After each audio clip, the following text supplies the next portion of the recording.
ప్రముఖ messaging app WhatsApp తన తాజా అప్డేట్లో కొన్ని ఏఐ ఫీచర్లను జోడించింది. దీంతో వాట్సాప్ వినియోగంలో ప్రైవసీపై అనుమానాలు వ్యక్తమవుతున్నాయి.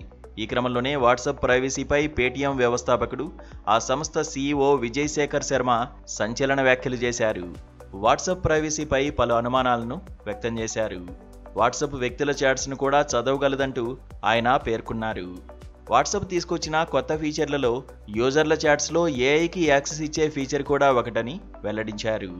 ఈ అప్డేట్ పైనే పేటీఎం సీఈఓ యూజర్లను అప్రమత్తం చేశారు. వాట్సాప్ ఈ రోజు నుంచి ఏఐకి మీ చాట్స్ను చదివే అవకాశం ఇస్తోందని తెలిపారు.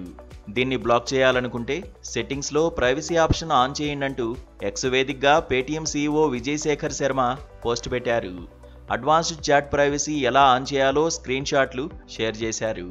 కాగా ఈ పోస్టు సామాజిక మాధ్యమాల్లో వైరల్గా మారింది. మరోవైపు ఇకపై వాట్సాప్లో చాట్ చేసే ముందు జాగ్రత్తగా ఉండాలంటూ సోషల్ మీడియా వేదికగా నెటిజన్లు కామెంట్ చేస్తున్నారు.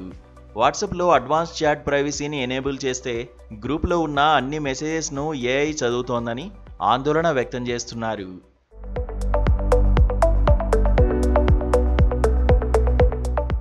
అయితే ఈ ప్రచారాన్ని తాజాగా మెసేజింగ్ యాప్ వాట్సాప్ ఖండించింది. మెటా ఏఐ పూర్తిగా ఆప్షనల్ అని, యూజర్ షేర్ చేసిన విషయాల్ని అది చదవగలదని స్పష్టం చేసింది. వ్యక్తిగత మెసేజ్లకు ఎల్లప్పుడూ ఎండ్ టు ఎండ్ ఎన్క్రిప్షన్ రక్షణ ఉంటుందని తెలిపింది. మీరు మెటా ఏఐకి మెసేజ్ చేసినప్పుడు లేదా మీ చాట్స్లో ఏఐని ఉపయోగించినప్పుడు మీరు షేర్ చేసిన విషయాలకు మాత్రమే ఏఐకి యాక్సెస్ లభిస్తుందని వెల్లడించింది.